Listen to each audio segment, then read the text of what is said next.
For many parents, teaching their kids to pray can seem like just another task. It sits on the mental to-do list somewhere between pack lunches and make sure they actually brush their teeth. It can feel like a parental duty, a box to check off in the big project of raising good humans. But many are completely unprepared for how this simple, often clumsy practice can change children from the inside out. It isn't just about religion.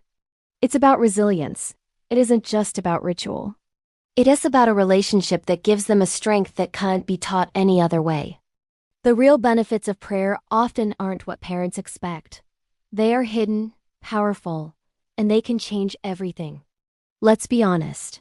When you first decide to teach children to pray, it can feel incredibly awkward.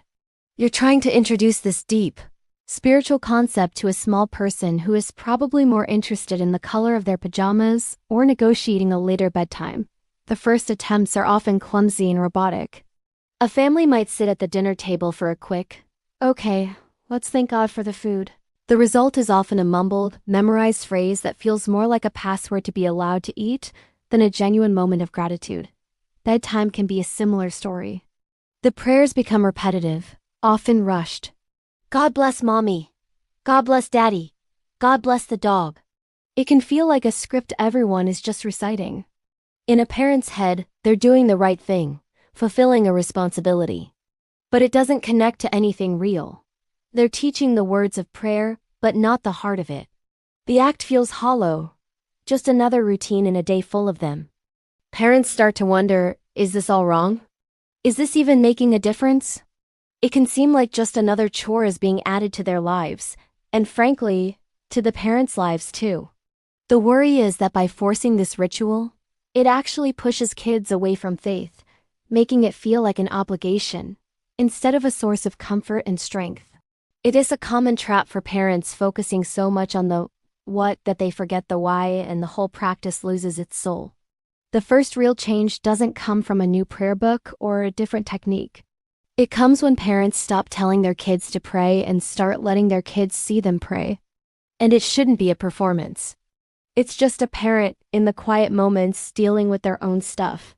A child might walk in on a parent having a quiet moment in the living room before the chaos of the day began. They might hear a whispered prayer of thanks for a small win, or a prayer for patience when a parent is feeling totally overwhelmed. Kids are master observers. They learn way more from what we do than what we say. When they see a parent turn to prayer not as a scheduled event, but as a natural part of life, something clicks for them. It isn't a chore anymore. It was a tool. It's what mom or dad does when they're happy, sad, or stressed. A parent's own prayers show children what they truly believe. When a parent prays for a sick friend, children see compassion. When a parent thanks God for a beautiful day, they see gratitude. When a parent asks for guidance on a tough decision, they see humility and trust. This act of modeling is probably the most powerful teaching method parents have. It shows that prayer isn't about getting the words perfect. It's about being real. Kids see how to be honest with God. It becomes a natural conversation with a loving God, not just a formal duty.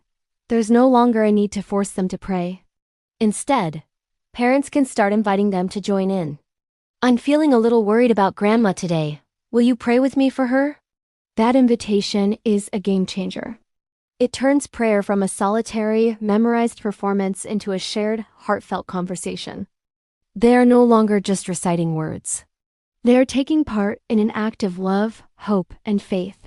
Once the awkwardness of the ritual fades, the first and most profound benefit starts to show up. Kids begin developing their own personal relationship with God. Prayer becomes their direct line, a way for them to talk to someone they believe is always listening. This is where the real magic happens. Prayer nurtures a personal relationship by teaching kids that God genuinely cares about their thoughts, fears, and joys. This relational foundation is absolutely critical for a lifelong faith. It starts small. A son who is worried about a spelling test quietly asks God to help him remember the words. A daughter, after a fight with her friend, prays for her friend to not be sad anymore. These aren't a parent's words. They aren't from a script. They are their own authentic, spontaneous conversations with God, born from the real-life events of their day. They learn they have access to a God who wants to hear from them directly. This creates an incredible sense of security and belonging. In a world that can feel chaotic, prayer provides a spiritual refuge where kids can unload their biggest fears and quietest hopes without judgment. They learn they are never truly alone. In fact, a 2018 study from Harvard's T.H. Chan School of Public Health found that children and teens who prayed or meditated daily reported greater life satisfaction and were better at processing their emotions in their 20s. It makes sense. When a child believes they have a constant companion and confidant, the world becomes a less scary place. They aren't just following a religion. They're rebuilding a friendship that equips them with a sense of peace and purpose that no parenting lecture could ever provide. Life is full of challenges, and parents can't shield their kids from all of them. What many don't expect is for prayer to become one of their main tools for building resilience. Resilience isn't about being tough or ignoring pain. It's about having healthy ways to cope when life gets hard. Prayer teaches children exactly that. When they face a disappointment, like not making the team, or a fear, like a thunderstorm at night, prayer gives them an action to take. It shifts them from a place of passive anxiety to active hope. Praying together during tough moments teaches them that God is someone they can turn to at any time. A simple prayer like, "God, this is hard. Please help me be brave," is an incredibly powerful coping mechanism. This practice has been shown to reduce stress and increase emotional resilience in children, which improves their overall mental well-being. This builds a deep-seated spiritual confidence. They learn to trust that even when things are uncertain or don't go their way, God's love is steady. When a child prays and then sees a situation resolve or simply feels a sense of peace, their faith is strengthened. This doesn't mean they always get what they want. Sometimes the answer is patience, sometimes it's strength, and sometimes it's just the comfort of knowing they aren't alone. Through prayer, they learn to depend on God for strength, not just for outcomes. This fosters a resilience anchored in something much deeper than circumstances. It's a spiritual grounding that teaches them that while they can't control everything that happens, they can choose how to respond with faith, hope, and a conversation with God. Many people think prayer is mostly about asking for things. But its most transformative power is how it shapes a child's perspective outward, fostering humility, gratitude, and empathy. When you teach a child to pray, you're also teaching them to look beyond their own needs. The simple act of praying for others cultivates empathy. When kids start praying for a sick classmate or a family member going through a tough time, they are actively putting themselves in someone else's shoes. It encourages them to think about the feelings and needs of others, which is the very root of compassion. Praying for others helps children develop a caring heart that affects their behavior and social interactions. Research from Harvard has shown that young people who attended religious services or prayed regularly were significantly more likely to volunteer in their communities later in life, showing a tangible link between private prayer and public service. Similarly, gratitude becomes a central theme. A family might start a simple tradition of naming 3 things they are thankful for during evening prayers.